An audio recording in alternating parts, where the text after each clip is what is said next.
Hi, today I'm going to show you how to make a sprite that you could use in Scratch. Now, my son is running around in the background, so he's going to be contributing to the sound in this. And you are going to need a second program besides the Magic Maker itself today. You're going to need some kind of art program on your computer. I normally use Gimp because it's free and it's very good. It has lots of tools. But if your parents aren't okay with you downloading that, you can use whatever you have on your computer. So to start, let's just go to the holiday mutatos here. Now I'm just using this because these pieces are free, so you don't need to spend emeralds in the market to get them, so that makes it a good start example thing.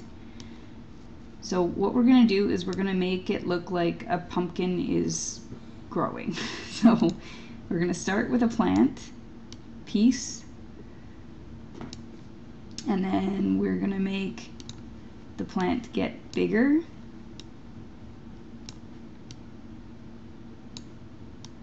And we're going to put a tiny pumpkin on it, like a small one that's just started growing.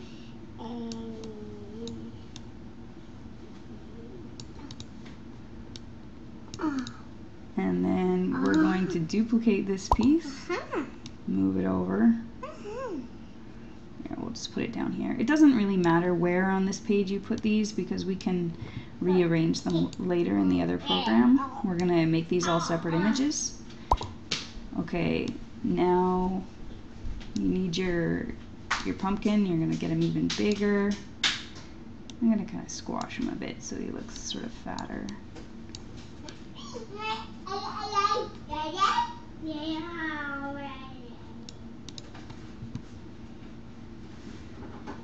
And then I'm just going to build a finished pumpkin, like he's all grown and his vine is dead.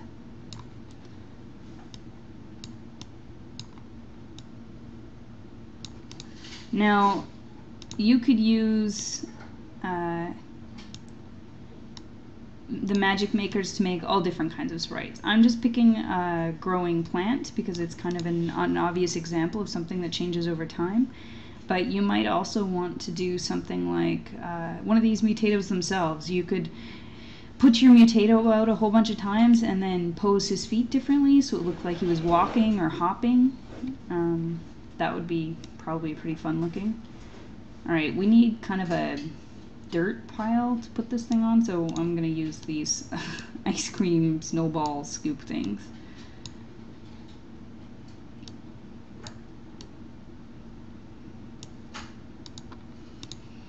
I'm just skewing this stuff around so that it works, but you could definitely use other pieces. There's lots of dirt kind of type pieces in the market. I just didn't want to use anything in the example that a new player might not have right away. Let's just rearrange this guy a little.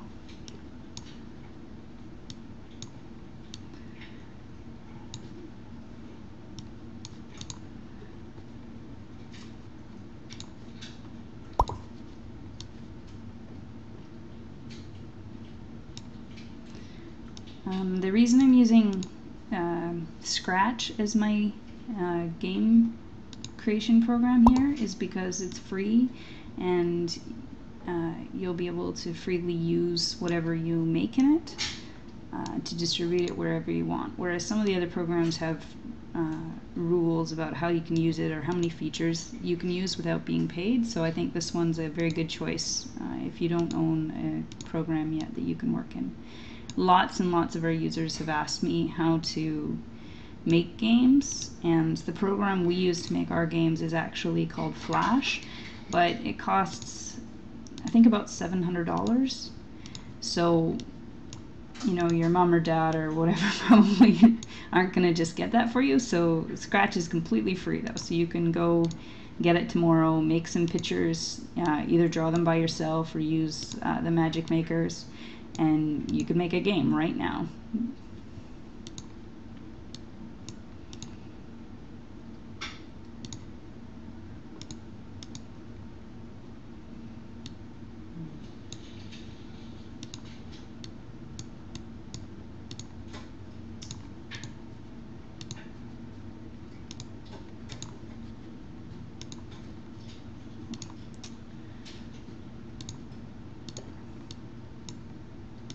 forgot which pieces or which what was the secondary color and what was the extra piece there. Okay. So for the color on your younger pumpkins, you're going to want something that's maybe in the hair dye palette, or it just kind of depends on what you think looks like a good medium color between orange and green. Because your youngest pumpkin, this one here, is going to be some shade of green, right, when they first sprout. And then as it grows bigger, it changes. Okay, so there's our plant sprite images. Now what you're going to want to do is save it to your computer. You don't need to save this to your gallery. I mean, you can if you want, but notice I didn't put a background behind it. And in this drop-down menu here, I'm going to select ping. If you leave it as JPEG, it'll put a white background behind your image, which you don't want. If you put it as a ping, it'll make it clear in the background. So you'll just have all your individual little plant pictures that you can cut apart and use, okay?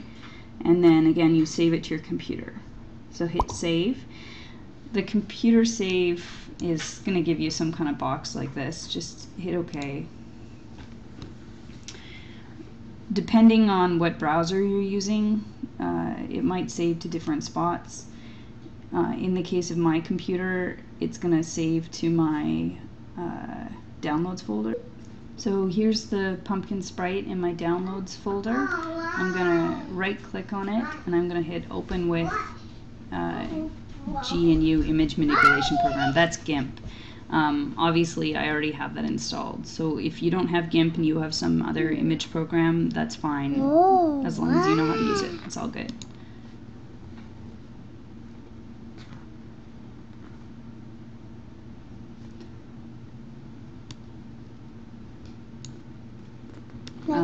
Gimp's a bit sort of bigger than I normally have my recording window here.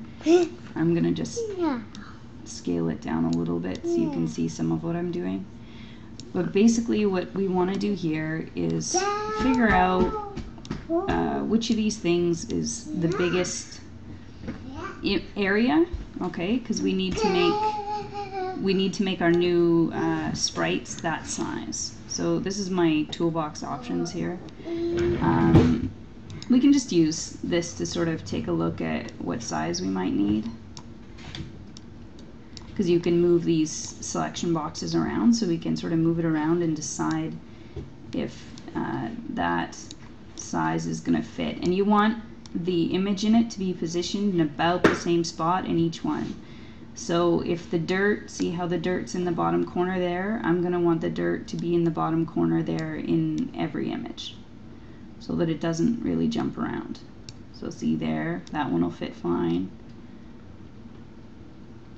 That one will fit fine. And our big pumpkin will fit fine. Okay. I'm sure there's lots of different ways you could do this. I'm just going to, oops, sorry. It's probably fine like that anyway. I'm just gonna go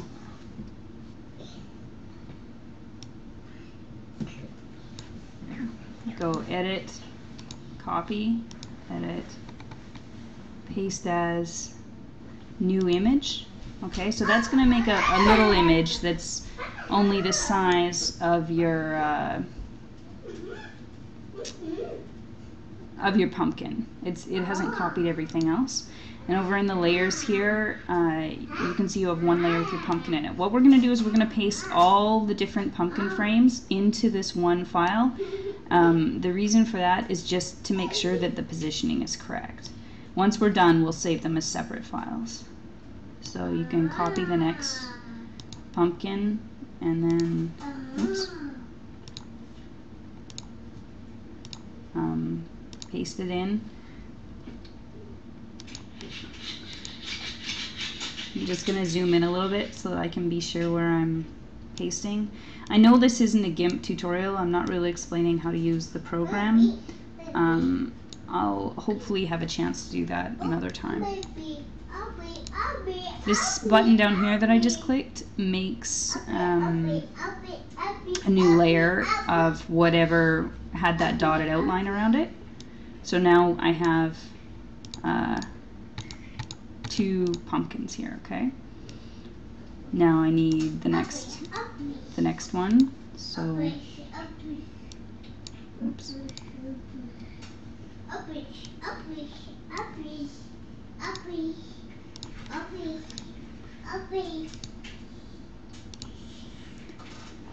And again, we're going to shift it around so it looks like it's in about the same spot so that the sprite won't jump as it grows.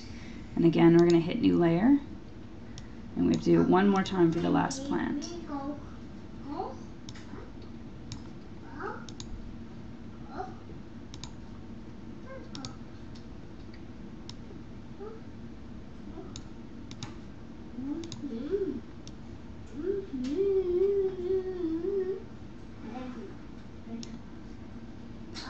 Okay, now, sorry if you didn't see it before, the selection box is right here. Sorry, I didn't realize it was outside of my recording area.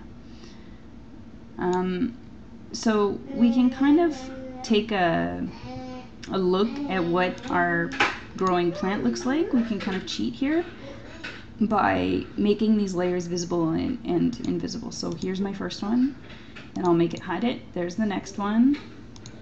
There's the next one, and there's the next one with the big finished pumpkin. So that looks pretty good. That'll give the idea in Scratch that this pumpkin has grown over time. Okay, so now what you want to do is make one layer visible. Go File, Export, to ping is fine. You are going to need some kind of folder to keep your images in. So I'm just going to make a new one here. Create folder. I'm just going to call it Scratch Sprites.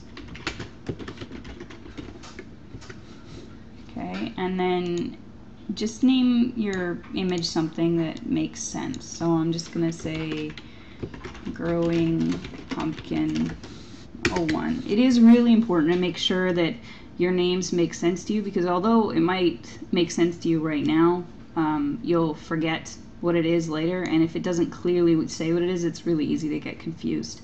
And in a case like this where you have a sequence of images, it's a good idea to put 01, 02, 03 after it so that you know what order they go in. So we're going to export that. It's going to give a little option window.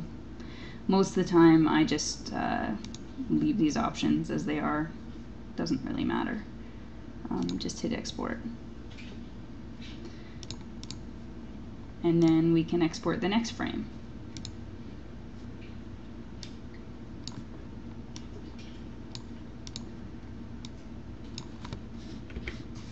We'll just name this 02.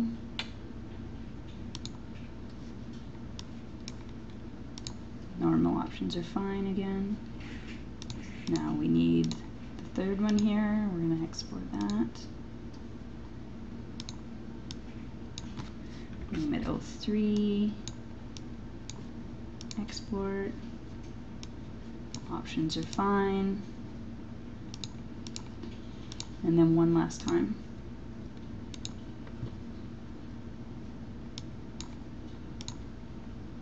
Pumpkin 04.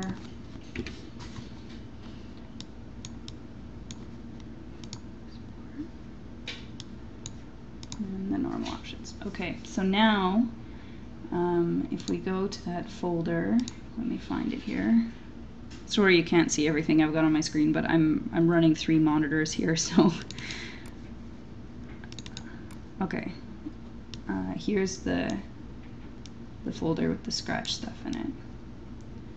Okay, so we now have 4 little images that we can upload into Scratch to make into a growing pumpkin sprite. Alright, the last step I'm going to quickly show you is how to actually get that growing pumpkin into Scratch and then how to make it grow. So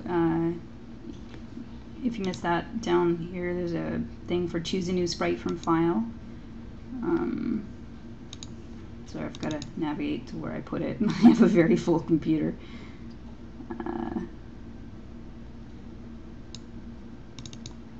Okay, select just the first one is fine.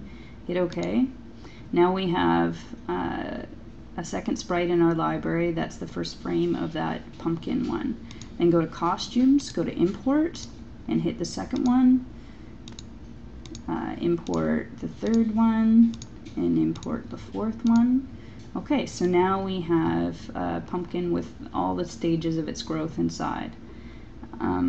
But we'd like it to actually grow. So, and I'm not a Scratch expert by any means, so if you know better ways of doing things, feel free.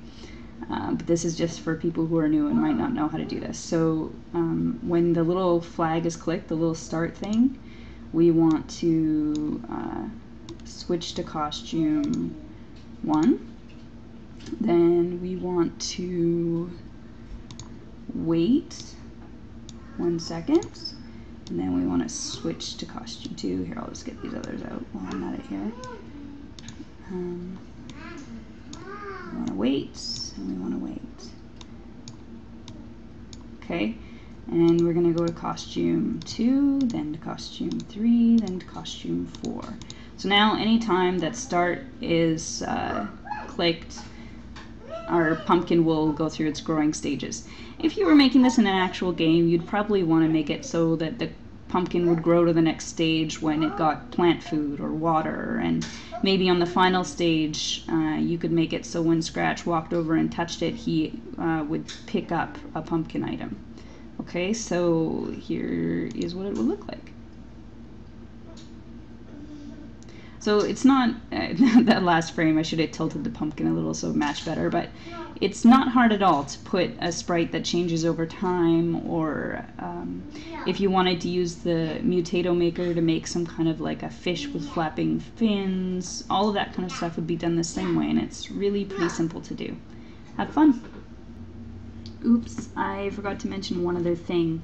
For some reason, Scratch doesn't recognize the transparency of pings when it's, I think it only recognizes full on or off transparency like you'd get in a GIF file. So you can fix it though. Just go to Costumes, go to Edit, pick the little fill tool, pick the little checkered spot there, and fill in any areas that are white, then hit OK. And just do that for each frame of your image. Doesn't take very long.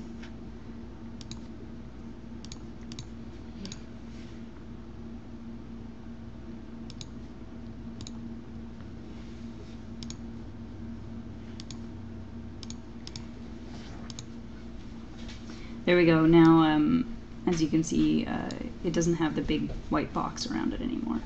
Okay, so that's it. If you have any questions or anything, you can email me or come ask on the Emerald Activities forum. At the end of this video, I'm going to post links to where I got all the programs I used. Okay, enjoy!